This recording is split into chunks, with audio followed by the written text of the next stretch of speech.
Hello and welcome back to the Will I Vike It podcast. I'm your host Craig Brooks, and today I'm with Dawn Nelson, otherwise known as DD Storyteller, and we're in the Earth House for the Ancient Technology Centre, which you might have seen in some of my other videos.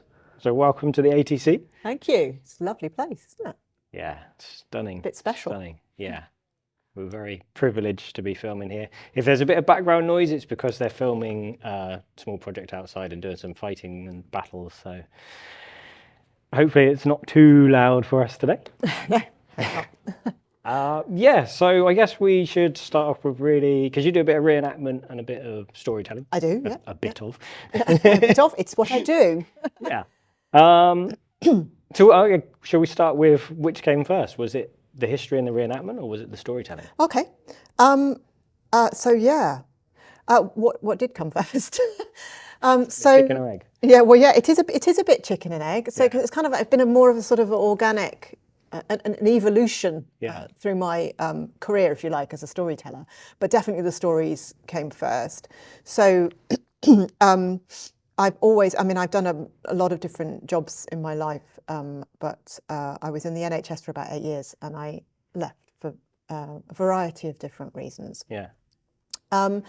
But that I started writing a lot more during those last few years in the NHS. I was writing a lot more, and I started writing my own set of murder mystery novels called the Blake Hetherington Mysteries, which are not available anymore. But they were sort of like my creative outlet, if you like, during a time that was incredibly stressful, where I was working in a very stressful environment, because I worked for the ambulance service and then within the operating departments. That's pretty full on. It is, yeah, and absolute respect for those guys that have been in those jobs for 20 or 30 years, but I just couldn't do it. So I ended up leaving, for, like I say, for a variety of different reasons, but the main one being the amount of stress that was in those jobs. So originally you were just writing for yourself? I was just writing for myself, yeah. And then I self-published. So then people started buying my books. And I was like, oh, hang on a minute. Might be onto something here.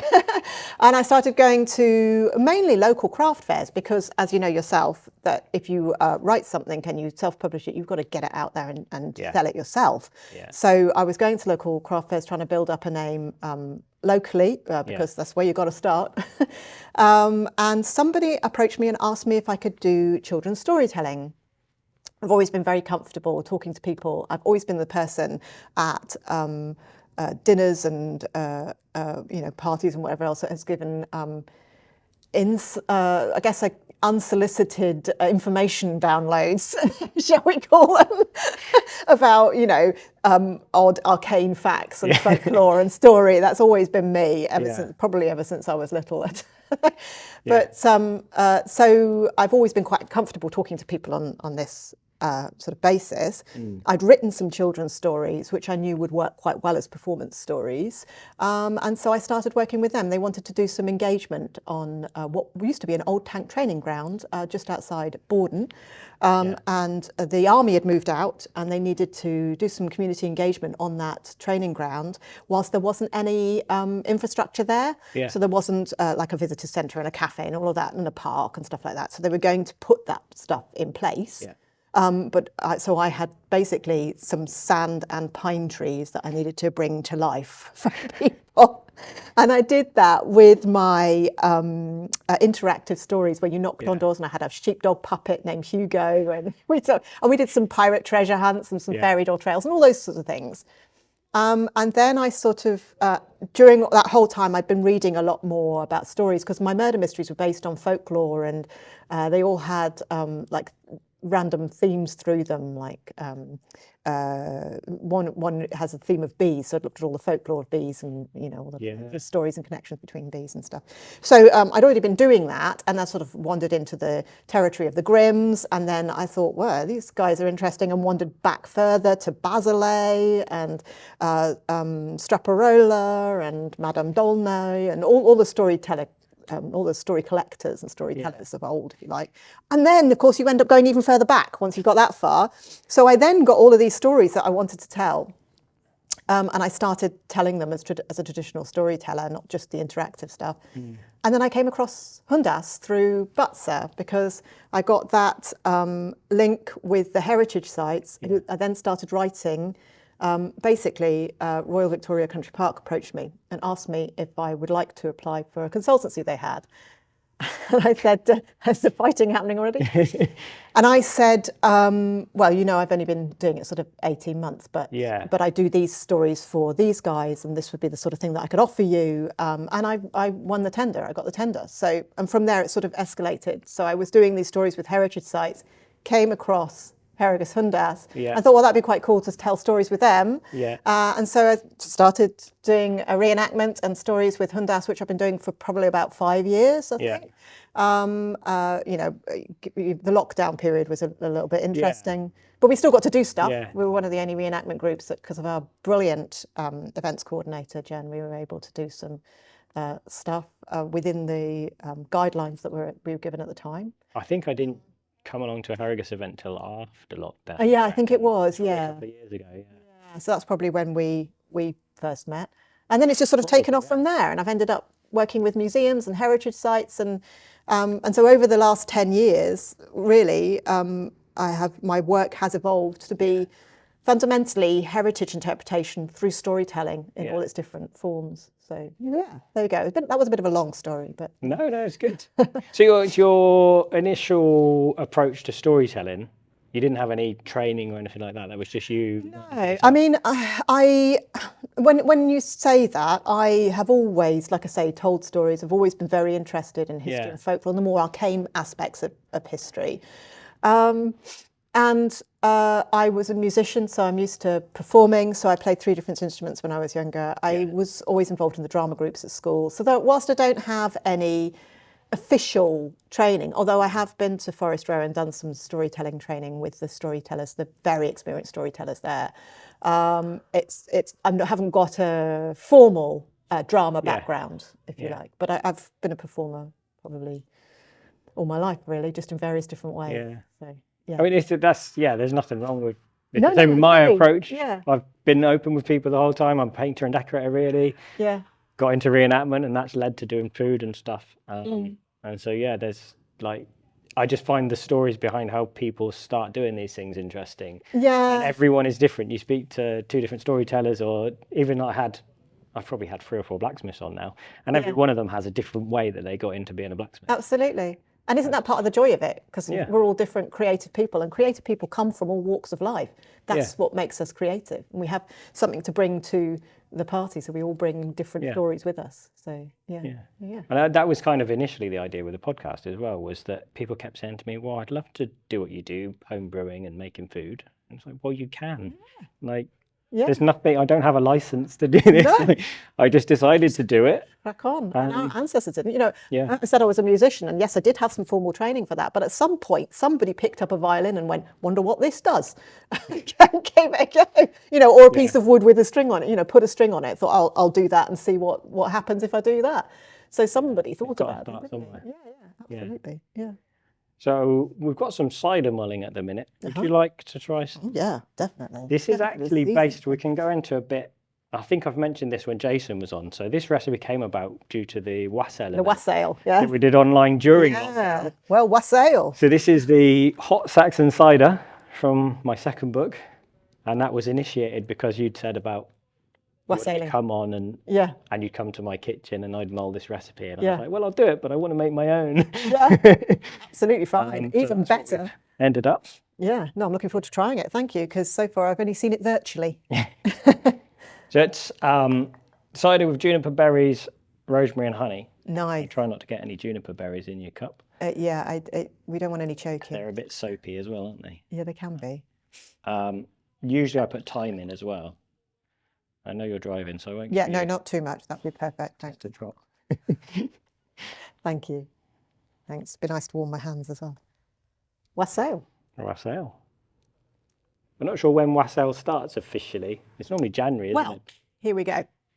Technically, wassailing these days, in terms of wassailing the orchards, it happened on the old 12th night, which was the 17th of January. But these days it happens on the new 12th night, which is the 6th of January. Okay. Depends which calendar you're looking at. So the Gregorian calendar took over as the 6th. So But there are two, in this country, there are two different, from what I could see when I did some research, and please, if anybody would like to correct me, I have not got a problem with that. But the two ways of wassailing that I came across were the wassailing that's wassailing the orchards, which happened down in the West Country and Somerset and, you know, where they had most of the orchards.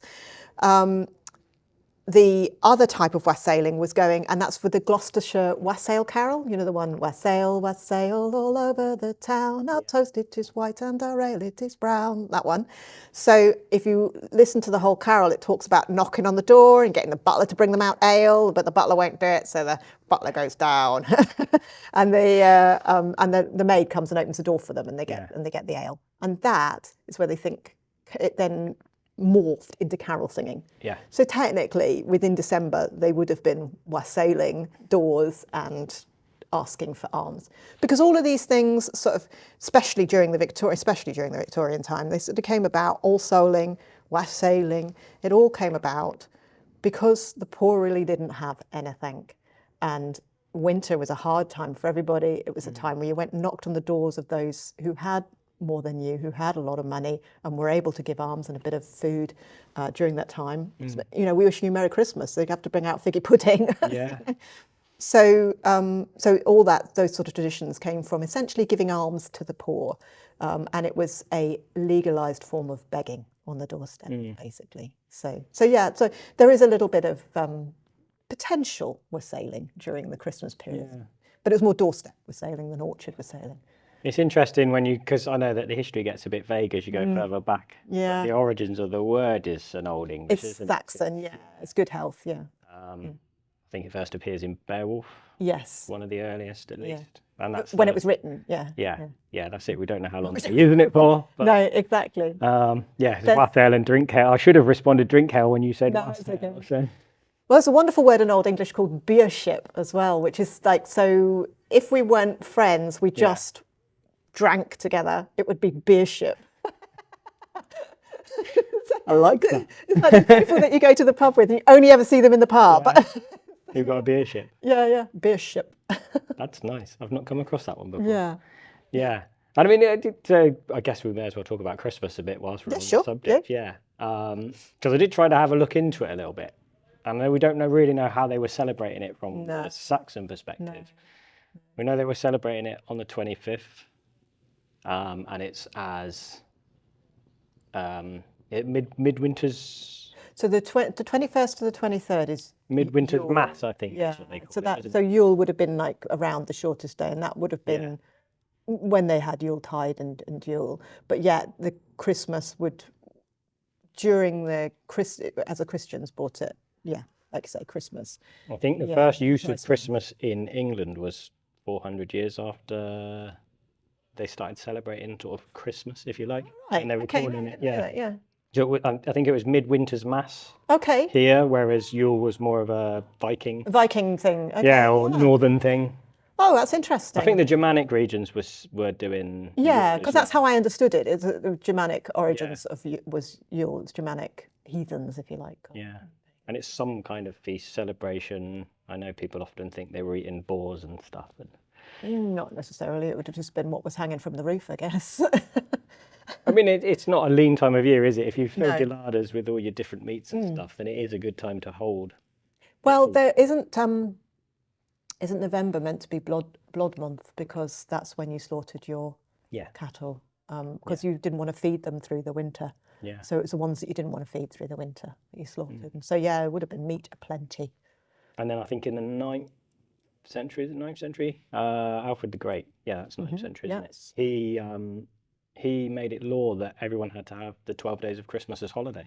Yeah, I did. I remember that vaguely. I couldn't bring that to mind, but thank you. Yeah, he did. So, I mean, that was his approach to it, was everyone has to have a holiday. Yeah. Well, good man. Yeah.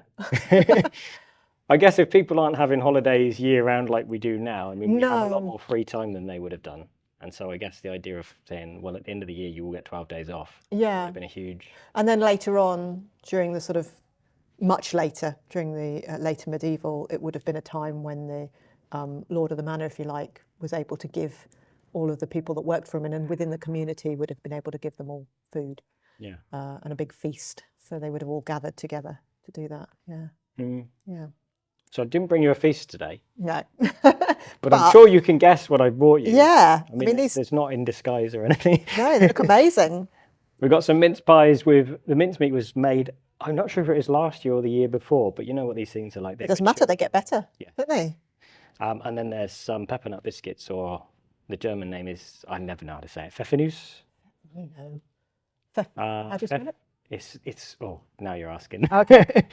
It starts with a PH. P-H-E-U, Pfeffernuss. It translates as pepper nut biscuits. Probably Naus, isn't it? Pfeffernuss. I don't know. No, not up on my German, I'm afraid. No. But yeah, so they're essentially, I think a lot of people in England would call them German gingerbread.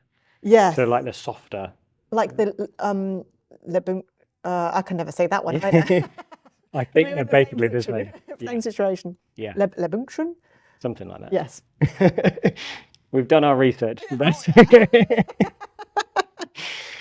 But yeah, if you want to eat them at any point, feel free to tuck in. I've made them just for you. Oh, thank you. Yeah. Well, I will do maybe when... I figured it was appropriate, as this will go out on Christmas Eve.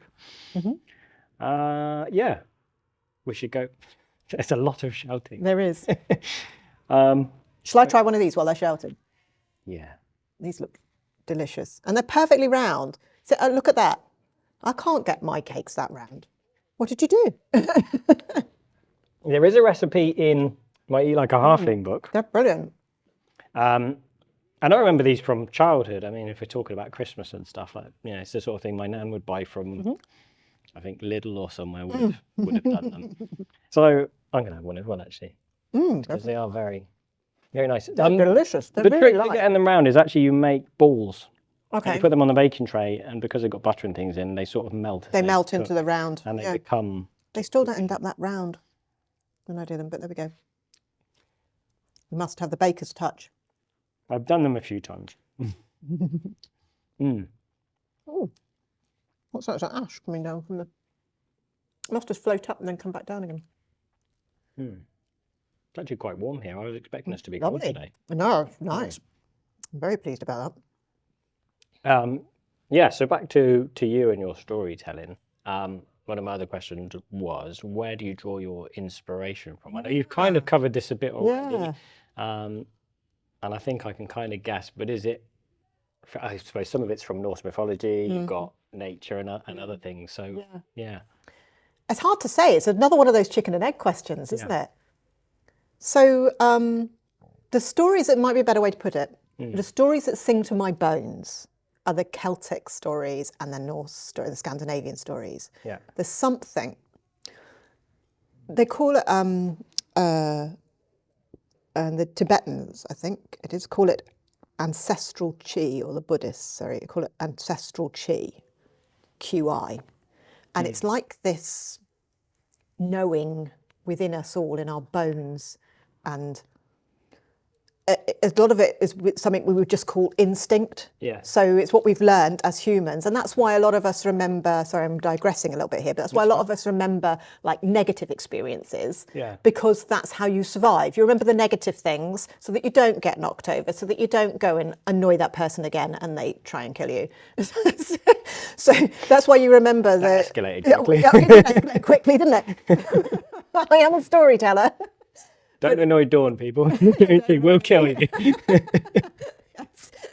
But, you know, in a time when there is plenty that there is now, it is good to remember the things that you can be grateful for and the things that are good that happen to you as well. It's just harder sometimes for us to do that because we are wired to remember the negative things. Yeah. So that's the thing that's in our DNA and part of being human and who we are as an animal, essentially a biophilic being. So I guess that is what I draw my inspiration from. Is from that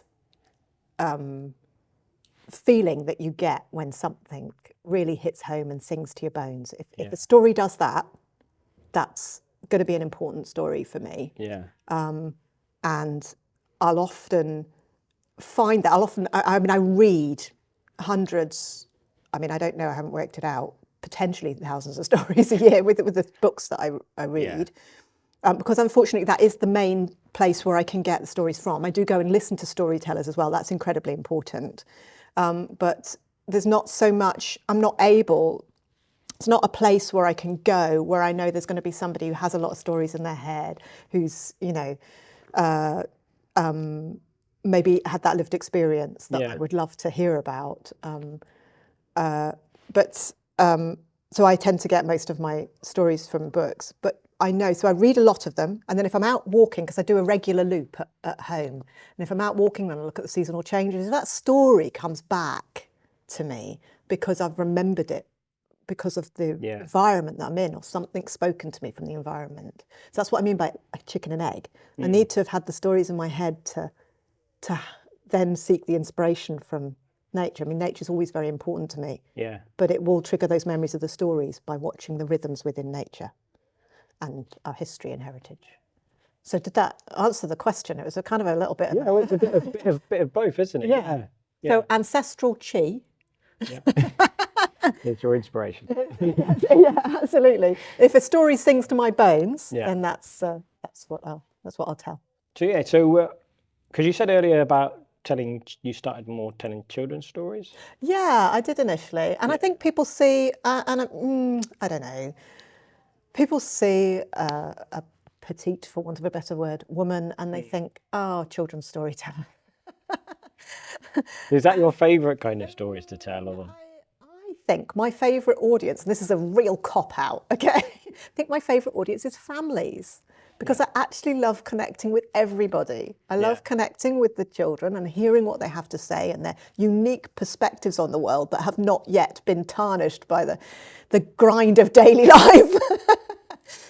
And I love the reaction that you get from adults who have not ever given themselves permission to sit and listen to a story since they were probably 8 or 9.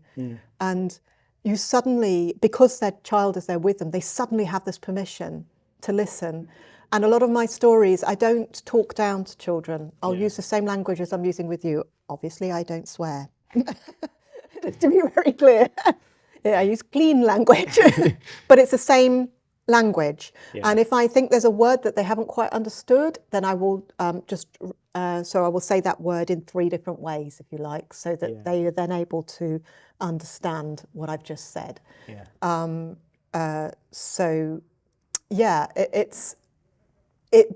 is something for the adults to listen to as well. It connects with them as well. And the amount of times that adults have come up and wanted to chat to me as well as their kids about the story, it's like giving adults a key to a door that they locked a very long time ago. And I love that, being able to facilitate that. Do you find, particularly today, because people's kind of attention span is very short? Oh, can be. So do you have issues with people paying attention to stories? Do they wander off or? Interestingly, I think there's more knowledge about people who are neurodiverse and that we all have different ways of listening and different attention spans, regardless of whether or not we have been trained not to by that. But I think as long as you give them enough of a preamble so that they get settled and then they're focused on you, and if you watch them, if you interact with them, if you make sure that they are involved in the storytelling process, it's not a passive thing. Even if it's just you talking and you don't ask them to interact, you just check in with them every now and then I don't generally have it's very rare that I have a problem with somebody listening, with somebody concentrating. And if that is the case, it's quite possible that there's something else going on there. That they've had a bad day, or that they are neurodiverse and this really isn't for them. And I never ever have a problem with somebody getting up and leaving partway through a story. I'd far rather they did that than made their child or themselves sit there through something they're just not enjoying. And when our ancestors, the people that walked this land before us, because ancestors is a difficult word, isn't it? When they sat round the fire and told stories, not everybody would have joined them. There would have been some people going, this is not for me, I'm off to fish in the ice hole over there. Before. Exactly, yeah, exactly. So, I think as a storyteller, as a performer, you get a fairly thick skin and you don't worry so much about it, and you just let people listen in their own way. There is also, like I say, listen in their own way. There was also, I remember doing a story, a performance story for a heritage site, one that I'd written for them. And there was this adult who brought their children, and they were sat in the front, they had their arms crossed, looking really fierce. And the whole time, I couldn't get them to crack a smile, not once, okay? Even though what I was telling sometimes was occasionally funny. Did not crack a smile at all. They looked like they had been dragged to this performance against their will. And I thought, oh my God, it's just not great. But there was lots of other people enjoying it, obviously. They came up to me at the end and they said, that was superb. So you can't tell. No, so you cannot tell. Kids, really, really honest. They'll stand up and go, not enjoying this, think I'd like to go and do something else. Adults, you just can't be sure about. So, yeah, so there we go. Yeah. It's well, like talking from a historical perspective, you're saying about telling stories around the fire. These stories would have been things that people were telling each other all the time. So you'd go, oh, I've heard this one before. I really like this bit. And you'd kind of tune in and out, I guess, different parts. Like somebody's greatest hits, you know? You'll find that all storytellers have the sort of, I don't know, top 5 stories, I guess, that they tell. And that's like their greatest hits. That's their A-sides. Yeah. So, and, you know, everybody would have had stories to tell. It wouldn't, there might have been one person within the group who was particularly good at it. And you'd go, oh, right, that's enough of you now. Can we have so-and-so tell stories, please? But everybody, it would have been the way you entertained yourself. Yeah. It's like imparted information, you know, and history. Yeah. But there is that thing with storytelling as well, isn't it? That a lot of them are cautionary tales. Absolutely. Don't go out to the woods. Yeah. Well, I think some of them, if you look a little further than that surface, don't go out to the woods, do go out to the woods, but play by the woods rules, and you will come out a better person. That's what they say to me, those stories. Yeah. That's I've not heard it put that way before. Yeah. Do go into the woods. Magical things happen in the woods. So if we're talking about woods, we should talk about your book, I think. Okay. Your book, Adventures in Nature. Oh, yes. Yes, which very much ties in with the idea of children. Yeah, that is nature and your inspiration for stories. So I guess we start with where the idea for that came from. Okay. So there is a challenge on Instagram called the 100-Day Challenge, and I can't remember who it was. I'm really sorry, but I can't remember who it was who I can credit with coming up with that hashtag or that concept. But when I was at the beginning of my storytelling career, I had a lot of ideas. I still do, but you know, I had a lot of these things, these little stories that I'd been telling, certainly to my little one, who was about 2 or 3 at the time, that I wanted to put somewhere. And this 100-Day Challenge was to do something creative for 100 days. So I wrote 100 stories in 100 days. Wow. They were just short, like 500-word stories, sometimes 1,000, but it was, and just, because the key with writing is getting the words on the page. If you've got words there, you can do something with it. Yeah. You can't make bread without dough, right? Yeah. So you've got to have the words on the page, yeah? So I got those stories down. And then I sort of wondered what to do with them for a few years. I thought maybe I would self-publish them, but then it was like I was doing a lot more storytelling. I was getting out and about a lot more. I didn't maybe have quite as much time to invest in that because you then got to go and sell them somewhere. And 100 stories is a lot in one book. So I was kind of thinking about it. And then I realised that the History Press had a storytelling arm. Like, that's where I was getting all these books from with story. There's some absolutely fabulous books out there if you're interested in folklore and stories of particular counties, of particular genres, particular cultures, then that's the place to go, is the History Press for their storytelling books. And I just approached them with this idea that, because I then started connecting, I was telling these stories at events and connecting them with activities. And so I suggested that I did these seasonal, we did them as a seasonal stories, and that I originally went to them and said we could do We could even do 365 if we wanted to. So I could, I knew I'd done 100, so I knew I could do more. But that was a little bit epic, that project would have been. And so we sort of scaled it back with the help of, Nicola Guy is just wonderful at the History Press. She's the commissioning editor there. And she will help you mould your idea. If she thinks it will fly, she'll help you mould your idea into what will be a viable book. And so what we came up with was 4 stories and 4 activities for each month that would bring each story to life and bring nature to life through those stories, so it would connect the two. In that same sort of thing that I was talking about, so one of the stories is about a little wren that has to make 6 nests, or it's 3 in the story, has to make 3 nests for his Jenny wren, and then she chooses which nest to to lay her eggs in. And it's a sort of story about finding the perfect place for home, but it also has some factual nature in it, because wrens really do. The male wren will go and repair a load of nests and make up to 6 nests every year, and then the Jenny wren comes along and she chooses which one is the best one for her to lay her eggs in. And, can you imagine being that little wren that's gone to the effort of making those 6 nests, and then every Jenny wren's like, nah, mate, they're not right. Poor little wren. So there's things like that within it, and sometimes they're like little lessons. Like there's a story with 3 carrots in it, and there's like a tiny little sweet carrot and a long thin carrot and a knobbly bobbly carrot, but they all end up, spoiler alert, they all end up being eaten. So just to show that we all go the same way, doesn't matter what you look like, you go the same way. So it's just little. Hopefully we don't get eaten. No, no, hopefully not in the stew. What have you got in that pot? No, so it just teaching little life lessons like that, but just in little ways.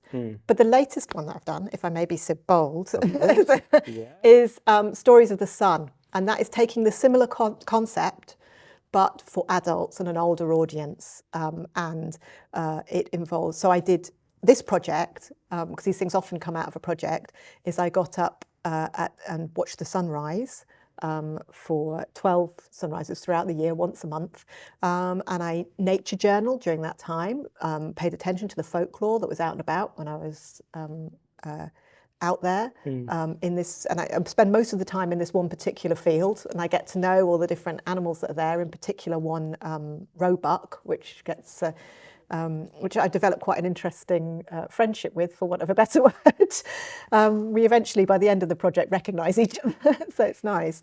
But I basically put that bit of nature journaling in there, and then there's a story that connects. So I use stories from, most of the time I stick to European stories, so Scandinavian and the UK. But when it comes to the sun, you can't really ignore Egypt and the Aztecs and that sort of fundamental sun worship that would have happened in Egypt, definitely. So I've got some of those stories in there as well. So that's and again, activities to help you connect with that. So yeah, it's multi-layered. Yeah, and that's coming out in March. That was my next question. Yes. Yeah, it's interesting, isn't it? Because it is like, I don't know, maybe it's just that I'm more aware of it being a reenactor now, but people's connection with stories, like there do seem to be more people telling stories again. There is. I think there's definitely, there's always, in the cultures that have always had stories, like a magic, or been in touch with the magic of the land, like Wales and Scotland. Definitely. There's always been a strong storytelling community. In England, I think it's taken a little longer for it to build momentum, but definitely in the 10 years that I've been doing it, it's not, people are less likely to ask me, oh, what's that, when I say I'm a storyteller, than they were when I first started. You don't get, tell us a story then. Sometimes, not as much as you'd think. No, it's not like a stand-up comedian that goes, come on, tell us a joke. It's not like that, because they know that whatever the story is, they're going to have to sit there and listen. So, it's a bit of a... How long have you got? Yeah, exactly. It's a bit of a lottery asking that question of a storyteller, to be honest. Or Russian roulette, depending on how you look at it. Not as much as you'd think. But they maybe ask me what sort of stories I tell. And how I got into it. I know somewhere between 150 and 200 stories. And but I couldn't tell you them all. They're like in a filing cabinet in my brain. So I have to go through and pull them out at various points. And it may be that I can, for want of a better word, feel my way through a story that I haven't told for maybe 2 years.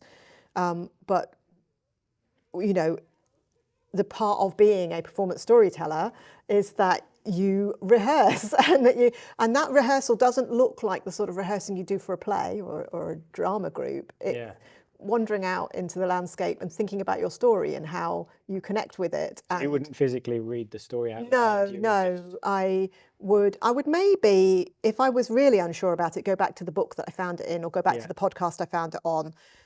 But ultimately, I don't remember stuff off rote. It's like having a star constellation. So you know where the points are that you need to get to make that shape and that story, and then you tell it. So you remember those points, and then you fill in the bones, and so that's the bones. Sorry, and then you fill in the muscles as you go along. And I think you'll find that most storytellers do that. But like I say, there's a lot of stories that I know. But if somebody wants me to tell a particular story that's not on my A-sides, like I said, then I would have to go away, do, a bit of I guess that's the thing, though. If you know an event's coming up, you know what you need to... Exactly. You learn what it is. Yeah. So like the Christmas stories that I'm telling this year, I maybe, some of those, and the one that I'll tell at the end of the podcast, I haven't told since last Christmas. So... Spoiler. She's going to tell the story in a bit. Yes. We haven't mentioned that. No. So, it's,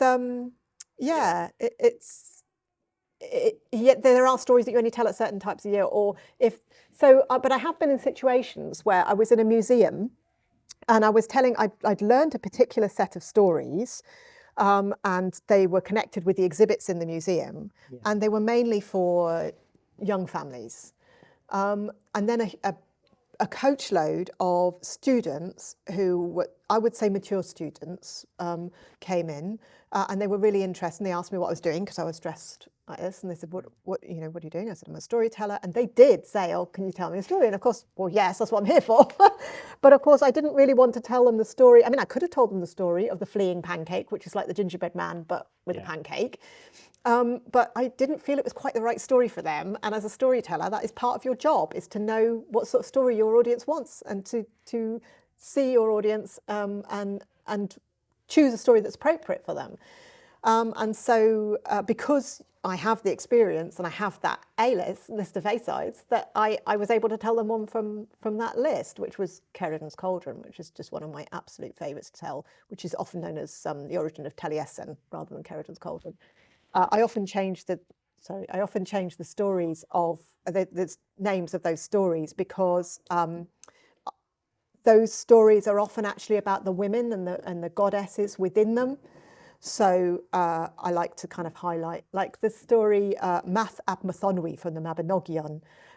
For me, that's actually about Bledweth, who's the flower-faced woman. And so I tell it as the tale of Bledweth. And you'll find that storytellers will change things. And what connects them and what sings to their bones with their ancestral chi. So. Do you have a mince pie?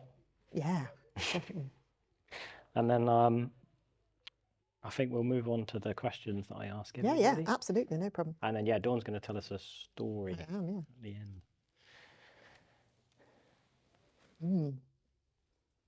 Very nice. You're going to tell me like there's kidneys and liver in these now, aren't you? Bit of brain. And then I'm going to make a really bad pun and say, but that would be awful. I can't remember what's in them, to be honest. Thanks. But I wouldn't make anything with meat in it because it wouldn't store. Obviously, the fruit will keep. Yeah. So, because I know you're a vegetarian, and I did check beforehand, because what I've done before is made venison mince pies. And it's basically this with venison mince mixed in with it. Probably quite nice, actually. They are nice. Yeah. They are nice. But then I got worried about how long the meat would remain safe like that. So I made it as a separate fruit. No, they're delicious. From the swap. The pastry is really good. Not even any suet in there. It's brilliant. Proper vegetarian one.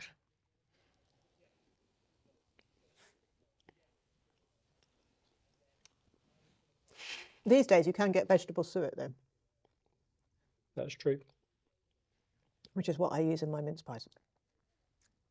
These don't have anything. They're just as I remember good. there was pears and apricots that I chopped up, and then the usual mixed fruit, almonds, brandy. I usually have apricots. Because they had peaches, didn't they? I noted that there was some evidence that they had peaches, so I guess they might have had apricots. I don't know. Do apricots grow here? Don't think so. I don't think they do they? No. Even peaches, I don't think they would have. No, but I read in your book. I believe there's one. Yeah, there's evidence of one peach. One peach was found in, like, I want to say it was Hedby. Yep, that's right. You're right. Hedby. Good memory. Do you think that was the inspiration for Roald Dahl's James and the Giant Peach? He heard about that one peach. Maybe. And it just escalated. I don't know when it was found. It was, yeah. But no one knows how it got there.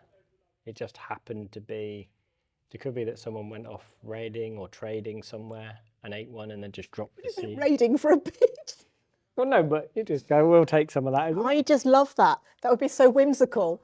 Just off to plunder this village for a peach. The Viking peach raiders. Have you not heard of them? Oh. But it does make you wonder how it got there. Mm. I mean, they went off to Spain and other places and Istanbul, so... Yeah, there's no reason why they there's just no evidence, is there? That's the problem, is you can speculate that they... You'd assume if you found, because they're kind of woody, that they would survive. I mean, they don't break down in your garden if you put them in the compost or anything. No. You mean the pips? Yeah. Which is stones, sorry, yeah. Yeah. Yeah. So you'd think you'd find more of them? I don't know. You would. Not just one. Hmm. And then see, my conspiracy brain is thinking, how would somebody have made that peach stone look like it came from much of How would you manage that? Microwaving it enough might, I don't know. But presumably they carbon date it. Yes. So it must be that old. That's what I'm saying. Old. So there's no way you could fake it. How did it get there? There's no way you can fake it. Actually, if they did carbon date it, I mean, they don't end up testing everything. No, true. But you would think that something as rare as that. Yeah. Yeah. But yeah, I'm sure you weren't intending to say that these were Viking mince pies. But if anyone watches my episode from Christmas last year, I attempted on the last Christmas episode to make a version of a mince pie that was plausible. Oh, okay. Didn't taste anything like a mince pie because you don't have the brandy and the spices in there. No. They were nice. No. They were more like fruit pies. Yeah. And I cooked them in a clay oven, which is something they could have done. And it was just for fun, just to see if you could do it. They did a sort of, I think they potentially did a sort of egg fruit tart, didn't they? I mean, things like custard, they were eating egg custards and things. So even custard tarts, they're plausible, but you're probably going to be going down the more higher status. Yeah, yeah. Someone showing off. Yeah. Yeah. How much money they had, yeah. Pastry, I mean, it's basically the same as a bread dough or a dumpling, isn't it? We've speculated before. We lost an episode. I've probably mentioned this before. Actually, I lost 3 at the time. It was recorded this time last year. Okay. And I remember that. We made Viking pasta. Oh. Just to see if they could have. And we were being kind of, a bit facetious about it and kind of saying, well, and we got talking about the clothing and stuff and how most of our clothing are based on only a couple of finds and so there's no reason that they didn't. They were probably making dumplings, and what is a dumpling? If you roll it flat, it's pasta. Yeah, but that's what experimental, whatever you want to call it, archaeology is about, isn't it? It's about giving it a go based on what we know they would have had. So And early forms of pasta definitely predate the Viking Age because they come from China. Interesting, yeah. Yeah. I think there's a sort of, I think it's a myth that Marco Polo brought it to Italy or something like that. Yeah, that rings a bell. I think, again, going off the top of my head, half stories, as we've already said. But there is some kind of myth that someone brought it from the east to Italy, and they don't seem to actually be connected. I think that they probably independently. Well, it's like there's a little bit of folklore about Indian Pale Ale, isn't there? That apparently it's like the ale that you made in your house, like the standard stuff, and that the East India Company took it across to India, and they discovered that it heated in the barrels because it was heating in the hull of the ship. Yes, I have heard that. And that when it got across there, it was effectively Indian Pale Ale. Don't know. Who knows? But yeah, there's all sorts of. They're sometimes the best stories, though, right? As long as you're not actually telling people this is fact, then you know. That's it. I mean, but yeah, who doesn't love a little urban legend? Pasta noodles date back thousands of years. So potentially, were they making them in England or anywhere in Scandinavia? Maybe, possibly. They'd have needed the carbs to keep warm. So. It's flour and water. I mean, you can make it with egg, but you don't have to. No, flour and water will do. We made ours with blood. Oh, really? Just to make it nice. Viking. It was all right, actually. Didn't taste of an awful lot. It needed some kind of tomato basil sauce on there, I think. Yeah. Right, shall we do the last questions and then we'll get you to do your plugs and stuff? Yep, let's go. And then hopefully a story. Set you up to tell a story. Right, yeah. So if you had an unlimited budget, what would be your dream project? All right, yes, I did have a little think about this one, as you might expect. So if I was being altruistic, I would love to hire out the globe or something like that and just have like open mic for the world. So everybody bring their stories to tell. And if you can't get here for whatever reason, then obviously it's an unlimited budget. So I'll get you here somehow. And what if you get someone there and it turns out their story wasn't worth it? Oh, that they were awful. Yeah. But it doesn't matter because it was an unlimited budget. And surely that's what sharing stories is about. Is even an awful story is a story. Yeah. So you know, it'd just be just such an awesome way of getting people to come and tell their stories and start talking to each other again and have community. And you'd find cultures had shared stories or shared themes within the stories, and you'd be able to hear how they told their stories and their histories and their cultures, and it wouldn't be, and this could end up getting very, very messy, but there wouldn't be no gatekeeping at all. It would just be, if you want to come and tell a story, you come and tell a story, and you know, and that it's not about plugging your work or any of that sort of stuff. It's just coming and sharing a story in a community space.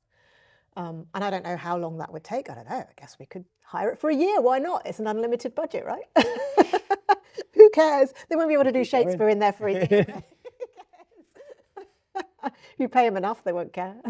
Just you saying, like, you're not plugging anything, so I can imagine you at the end trying to shut people up and push them off. Well, yeah, but I mean, if they want to share their message, I just sort of meant like to try and stop it from becoming commercial. Yeah. And for people just purely coming to. I've just got visions of someone starting to like, so my latest book is good, and yours is get off. No plugs. Yeah. Well, I mean, okay, maybe we could handle that in a different way, so that rather than them plugging on the stage, you would have like a pamphlet for that day, or like somewhere, a place where they could have their books, or you know, so that afterwards, if you were interested in that person's stories, you would go and find them, talk to them more, and. Well, there's a low budget way you could do this right now. What's that? Start a podcast. Oh, you could, yes, yeah, just online, just get people to randomly. Yeah, there is, absolutely. But it's not really that low budget because it involves my time. Yes. Sorry, I've just hit the mic again. It does involve a lot of time. And like I say, if I was altruistic, then I'd just crack on and do it.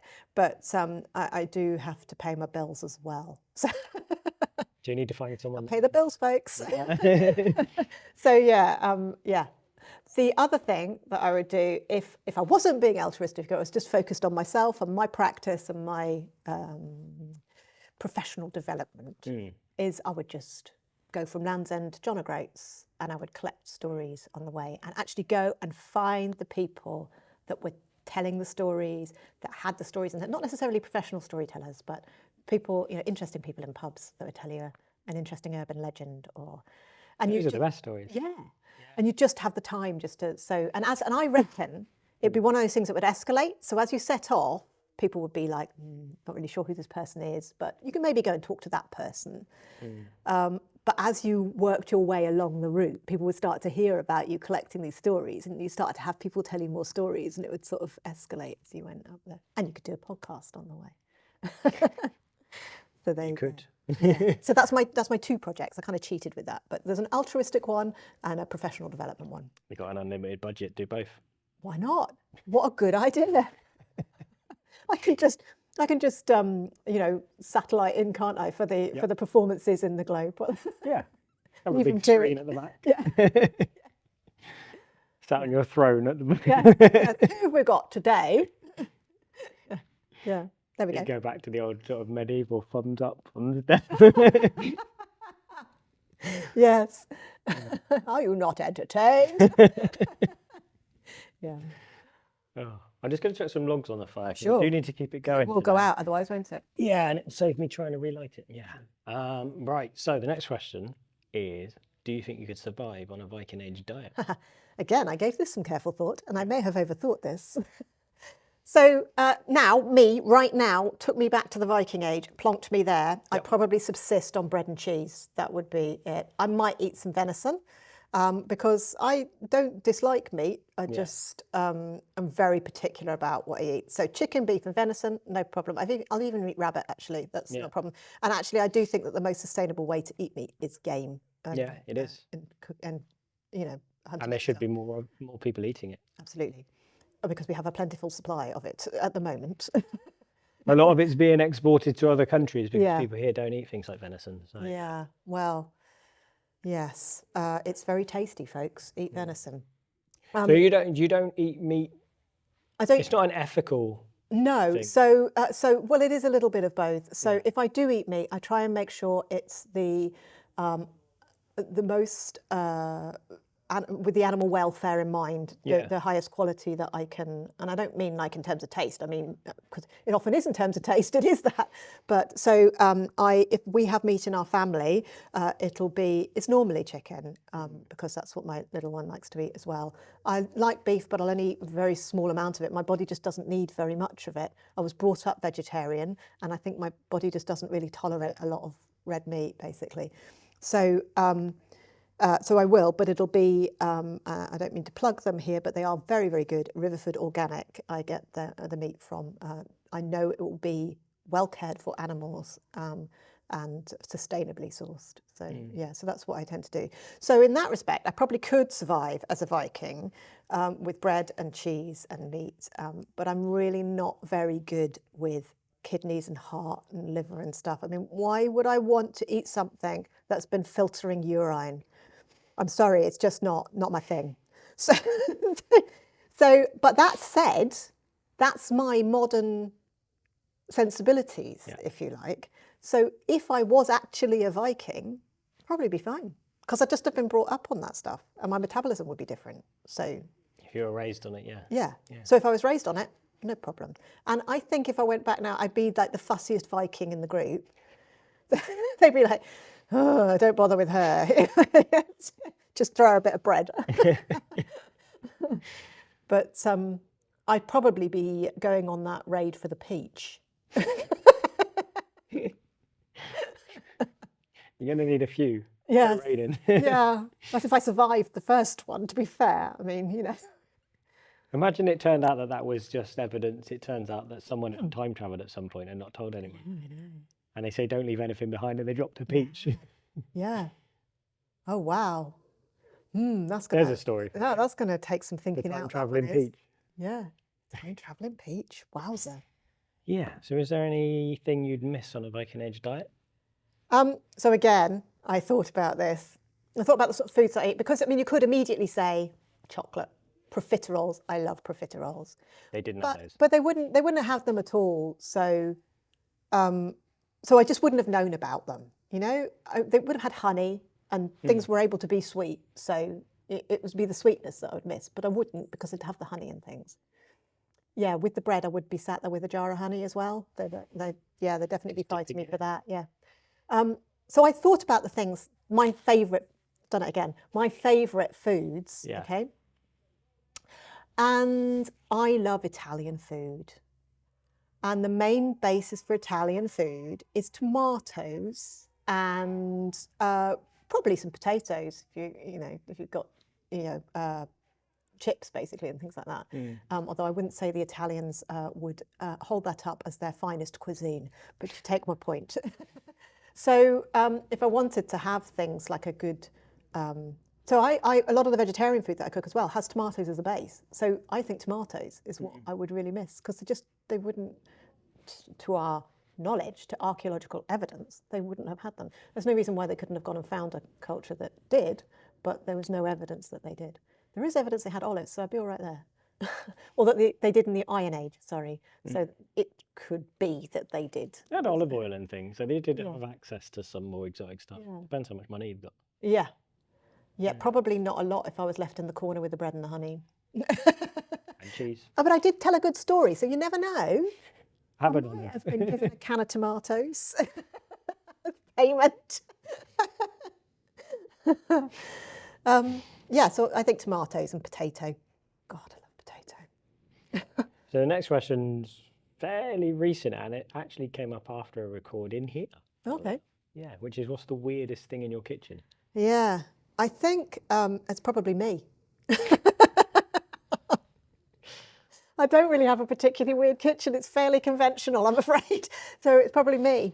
But what I do have is on the windowsill, I do have like a little altar, if you like. So I wouldn't call it weird, but it is something that not everybody has in their kitchen, maybe. And that's a little celebration, because my mum, fortunately, she passed away about 9 years ago now. And as a way of remembering her, I put the meals that she first taught me to cook as recipes in this little picture frame. And then on the other side, although my husband's mother is very much still with us, I put the meals that he had first been taught to cook. So it's like a kind of little, and then there's a candle in the middle, and I like the candle sometimes when I'm cooking. And there's a little brigiod actually next to it, which is technically only for February time, for pushing back the winter in February, but she just seems to have taken up residence there. So there's a little brigiod there, and some other bits and pieces that are particularly important to me, like a little fairy egg that one of my chickens. If you don't know what a fairy egg is, when chickens first start laying, and even actually as they get older as well, but when they first start laying, they sometimes lay a tiny, tiny little egg. It's about that big. It's really only very small.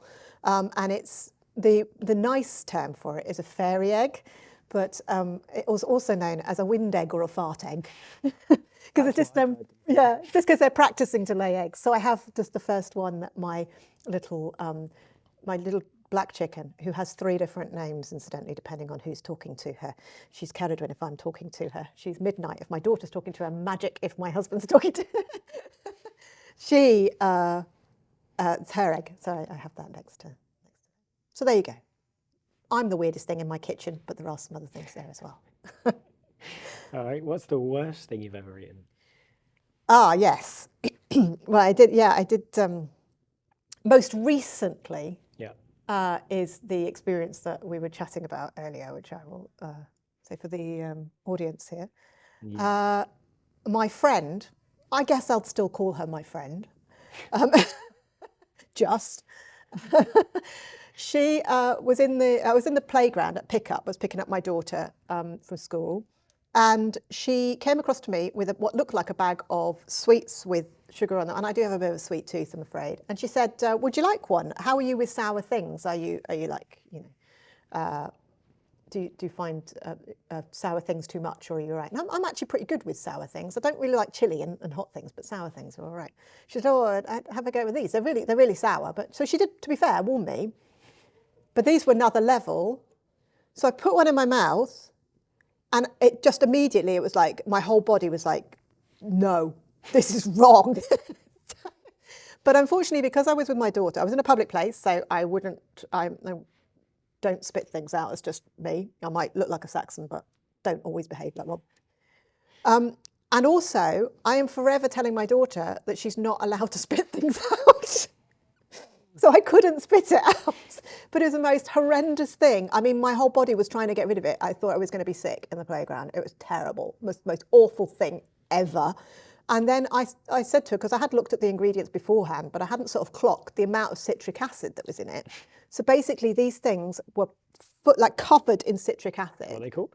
It didn't even have a name on the front of it. I mean, that should have given it away for me, really. And I said to her, why? I actually said, when I could eventually speak, I actually said to her, why would you do that to me? I thought we were friends. Why did you do that?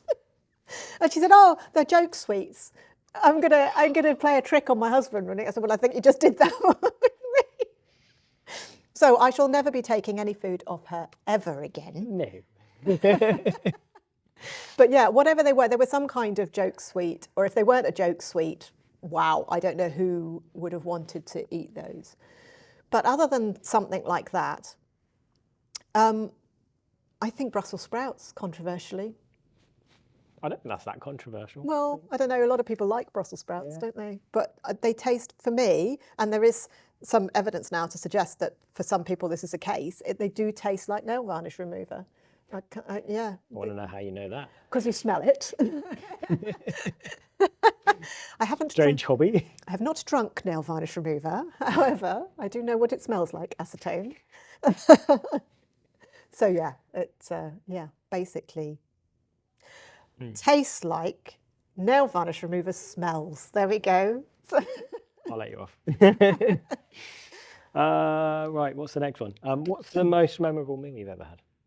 Most memorable meal. You see, you would think, you would say something like your wedding day, you know? Like beautiful meal that I got to choose, all your friends and family there. So yeah, I would say, it sounds a bit cliched, but I would say like my wedding day. I can't remember what we had on our wedding day. Oh, I remember, because we went through with the caterers, because the caterers had this sort of various different budgets. Yeah. And one of them was like a lobster salad. And I was like, well, can you do that with crayfish? And then it'll be a little bit less expensive. Yeah. And they were like, what a great idea. So, so I remember things like that. And I remember having like an orange panna cotta for dessert. And what I also remember, though, is not actually eating as much of it as I would have liked, because I'd drunk a lot of champagne and I was talking. And but that is probably one of my most memorable meals. Others, you know, potentially when I went to Norway on a holiday with my husband, Norwegian meatballs are delicious. Yeah. I have to say, you know, as a vegetarian, Norwegian meatballs are delicious. And I would say, I should say, I'm actually more of a flexitarian, should we call it that? Because I don't want to insult vegetarians. That's not the case. But they're really, really delicious. Trying the cuisine of a different country is. That's a bit special, isn't it, being able to... And it was sort of this place, I think it was in Balestrand, but it was sort of off the beaten track. And it was just like a little cafe, which actually looked like somebody's house, but it was like a little restaurant underneath, and just the most delicious, wholesome food. So yeah, there we go. There's a couple for you. So the last one is, you've died and your family and friends are preparing your grave goods. What food and drink do you get to take to feast in Valhalla? Cheese. Everything is better with cheese. Any particular cheese? Oh, what's my favourite cheese? Danish Blue. Which is actually quite apt. I don't know whether they would have been able to make cheese like that safely. I don't know. Not that familiar with Danish Blue. It's basically a very strong, it's a bit like Stilton, but it's softer. And I don't think I'd like it. No, and it's very strong. Yeah. Love probably Danish not for Blue. me. No. And Dolce Latte is nice as well. So like a nice blue cheese, I think. Cambozola. Do like my cheese. And of course you'd have to have some nice crackers. So I like Cars. Cheese melts, they're called. So cheese on cheese. Double cheese. Cheese has come up quite a lot today. Yeah, I do like cheese. Maybe, I don't know, just to balance it out, because we like to be healthy in the afterlife as well. Some grapes. Let's take some grapes with us. And we're going to need something to drink, aren't we? So what would I can't be without tea. I love tea. And whilst I probably wouldn't have had that as a Viking. For the purpose of this question, we don't go down the Viking route. It's whatever you want. Then it would, then tea. standard tea. Well, actually, Earl Grey is my favourite, but I don't mind. I'm not going to be fussy. Yeah, for the sake of the question, it's anything that you want to take to the feast. Yeah. Yeah. Okay, well, there we go. Cheese. Otherwise, as a Saxon, you might not go to Valhalla anyway. How dare you? Yes, it's quite possible. Yes, no, it's quite possible. There's lots of reasons you might not go to Valhalla. However, it could be that if I told a particularly controversial story, it might start an argument that a battle ensued, and then they blame you for it. Yeah, absolutely. As long as I had a sword in my hand, then I'd be all right. It sounds like you're at the door trying to blag your way in. Definitely. But I started that for you. Yeah, absolutely. What are you letting him in for? No, no. Because I know things about you. That's why you let me in. That's what I'd say. I'm the holder of the history of this group. She knows everything. I know things about you. Let me in. I've got cheese and crackers. So we're going to plug all your social media quickly, but just in case someone decides to tune out, don't, because Dawn's going to tell a story in a moment. Yeah. But because I think some people tune out when you go, so where can people find you? And that's fine. Don't tune out yet. We'll get the plugs out of the way, and then absolutely. Yeah. So where can people find you? Okay, so Instagram is where I hang out most of the time, and you can find me on Instagram as @DD_Storyteller. Or if you just type in DD Storyteller, it will come up. Same with Facebook, although that tends to just be, I'll be honest, I'm a bit lazy. It's a repeat of what I've put on Instagram. I think most people do. So, yeah. So you can find me, whichever is your preferred platform, Facebook or Instagram. If you really want to know what I've been doing in terms of work and contracts, you can find me on LinkedIn, again, as DD Storyteller. And my website is ddstoryteller.co.uk. And finally, I do have a Substack, which is, if you're familiar with Substack, it's like a newsletter platform. It's a little bit like blogging used to be. In the old days, if you remember the old days of blogging. Back in the day. Back in the day. And there's a free option, and then there's also a sort of paid subscriber option if you want to. But I'm very, very happy for you to support me as a free subscriber. That's great. And I send you a newsletter. And that is on Substack. And if you search for, the best way to get there is to go to Substack, which is like it sounds, substack.com. And then search for Ceridwen's Cauldron, Ceridwen as in the Welsh goddess, and cauldron as in that thing there that holds our cider. So, go find me there, sign up. And your books are available. Yes, sorry, my books, absolutely. It's hard to know where to stop, isn't it? Yeah. Yeah, my books are available. They are all published by the History Press. They're available in all good bookshops. And if you want to buy online, I always recommend bookshop.org or hive.co.uk, because those two websites not only have fairly competitive prices on the books, but they also support independent booksellers and bookshops that are on the high street at the same time. And not to give you more to plug, but you also have a podcast. Oh, I do. Oh, yeah. You may as well, whilst you're here. If you like podcasts, which you probably do as you're here, you can find Stories from Law. Again, if you sign up to my Substack, that's where my podcast comes out, on my Substack. So go and find that, or you can just Google Stories from Law. Law is Lore, as in folklore. There we go. Thank you very much. Thank you for coming on and for driving here. Oh, no, it's lovely. It's lovely to be here and to see this wonderful space. And so, we'll get you to read us a story. I did it again. Craig. We do always do this. Stories. We tell stories. Where's your book? Are you sitting comfortably, Craig? Yes, I'm going to get a mince pie. Yes. So the story that I'm going to tell you is called The Cat on the Dovrefell. Have you come across The Cat on the Dovrefell before? Okay, so this was a story that was collected by some Scandinavian story collectors called Asbjørnsen and Moe, which I think is absolutely excellent stories. Names for storytellers. So Asbjørnsen and Moe, just to give you a little bit of background, one was a zoologist and one was a man of religion, a priest, whatever you want to call him. And they really did. So some storytellers, like the Grimms, you will hear that they went travelling around to collect stories. They actually didn't, but that's a story for another day. Whereas Asbjørnsen and Moe, they really did travel, and they used their work, where they travelled with their work as kind of inspiration for collecting these stories. They went on lots of walking holidays and things. So this is a story called Cat on the Dovrefell. Now, the Dovrefell, if you're not familiar with it, is a place in Norway.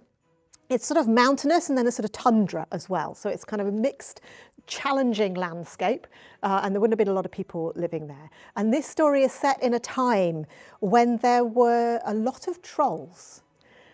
Now we have trolls these days, which are in a slightly different form. But these trolls that I'm talking about are the sort of mischievous, hidden folk that would live up in the mountains. The trolls love the mountains. And unfortunately, as we have built more and more houses within the landscape, certainly the landscape of Norway, there are less and less trolls because they don't like to get so close to humans. So if you think you haven't seen a troll before, that's because they just don't really like us humans. So there we go. So The Cat on the Dovrefell is a story about these trolls that lived in the Dovrefell. But we have to start this story with a king who, he had a bit of a thing about collecting different animals. He was a zoologist himself, I guess, and he used to like to collect really exotic animals from far-flung places, and people would bring them to him and he'd pay them a very good amount of money for them. This hunter had managed to wrangle himself a polar bear. Now, he'd gone all the way up to far past Greenland in order to get this polar bear. Back when we did have a lot more polar bears, I would not suggest that wrangling a polar bear these days is either advisable or ethical, so don't try it. But this hunter had done this, and in the scuffle, if you like, the polar bear had become injured, unfortunately. So the hunter had nursed the polar bear back to health, got to a point, it was not altruistic, it got to a point where he could now walk the polar bear back down through Greenland and Iceland and down to Norway and all the way down to where the king was. And over time, I forget what the word is now for that relationship between somebody that is held against their will and how they sometimes become friends with the person. It's a complicated word, isn't it? Something syndrome. Anyway, so that we don't... Stockholm syndrome, thank you. Perhaps this is what the polar bear had, but he had, not to belittle that, of course, but he had developed a friendship with the hunter, and they'd become good travelling companions, if you like. And he was following the hunter, and the hunter would feed him with fish and whatever else he could find for the polar bear. But it was dark. It was winter, and winter up in that part of the world, up in the north, gets very dark. There's very, very little sunlight. The sun never really gets very far above the horizon, because of course the sun's still there, you just can't see it. So he'd been travelling for a long time, it had got very dark, and he needed somewhere to shelter, just to get out of the cold a bit. So you can imagine his delight when he saw this one house with a little tiny light on in the middle of the tundra that was at the bottom of the Dovrefell.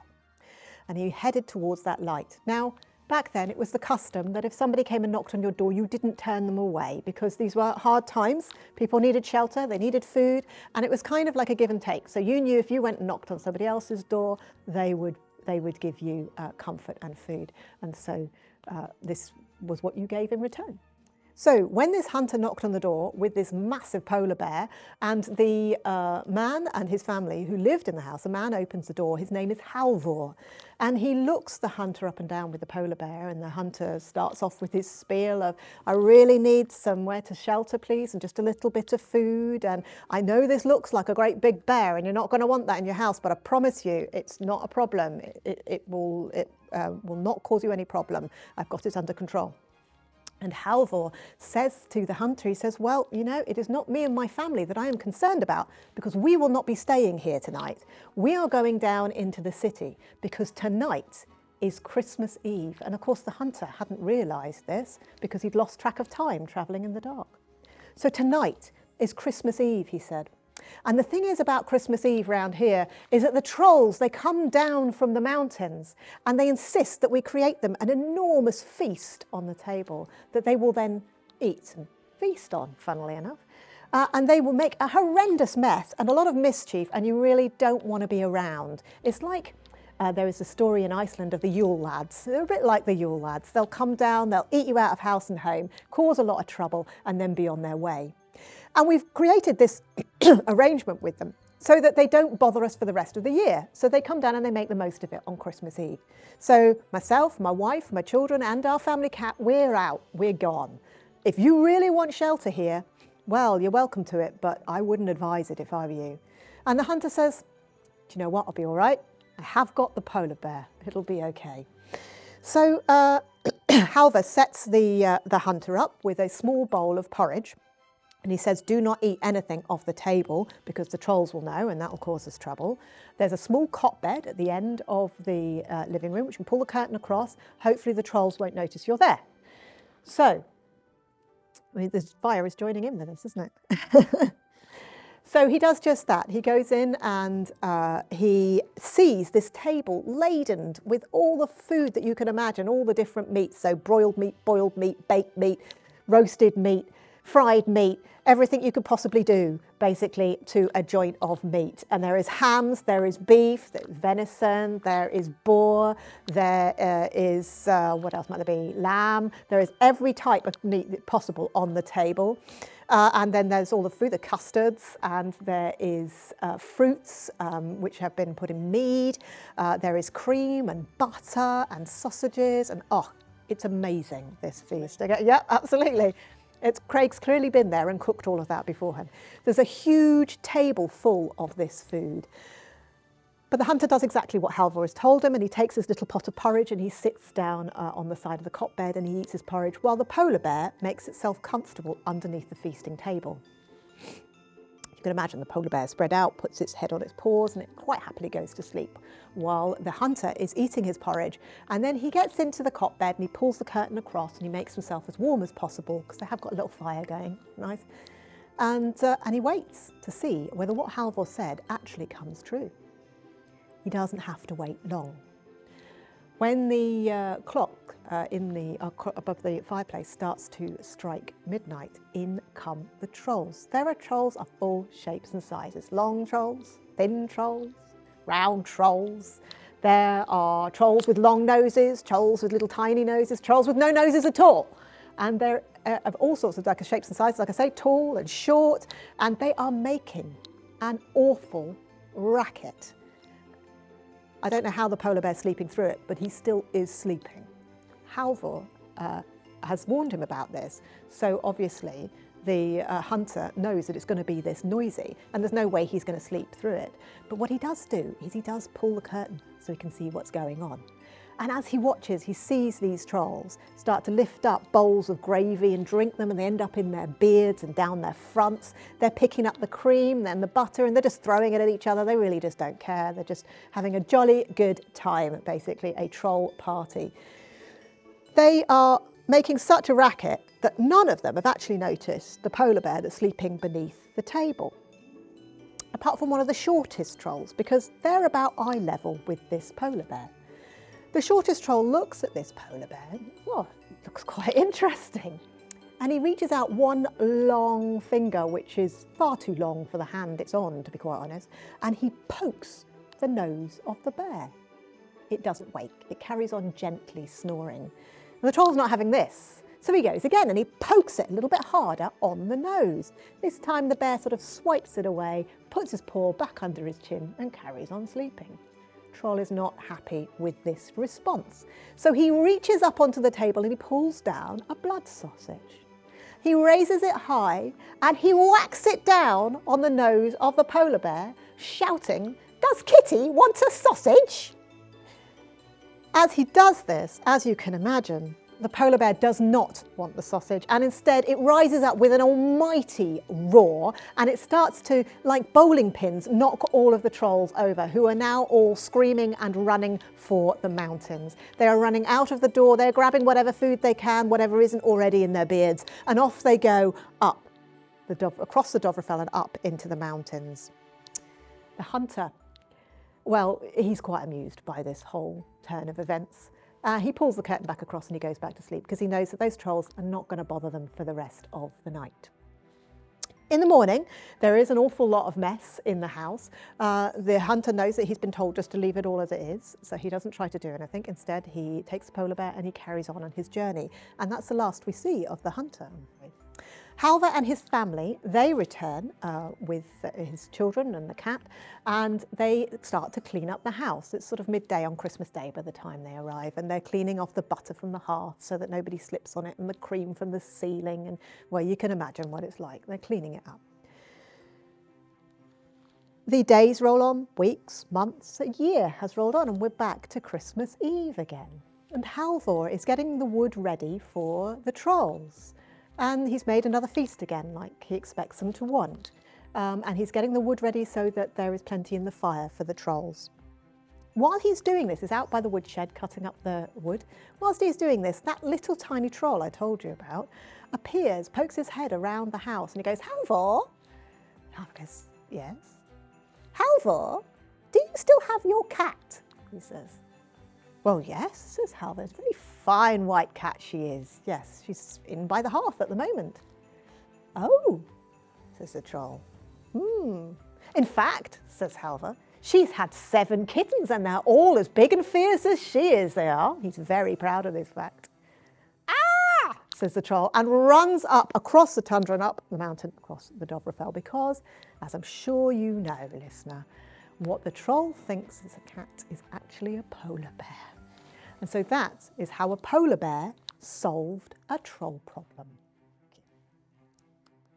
Thank you very much. There we go. So that's one of my favourite Christmas stories to tell. And it's a traditional Scandinavian story. So it's quite conceivable that they may have knowledge of polar bears if they'd wandered down far enough. You never know, do you? I've not come across it before. No, it's a good one. Thank you. You're welcome. Thanks for having me. Yeah, very much enjoyed being on the podcast. You're very welcome. Thank you. See you all next time. Yep. Bye. If you enjoyed the show and want to hear more, remember to like and subscribe and give the show a rating. You can also help keep the show going by becoming a Patreon, where you'll get early access to all episodes. Or check out my range of merch on my store. Links are in the episode description. Thanks for watching.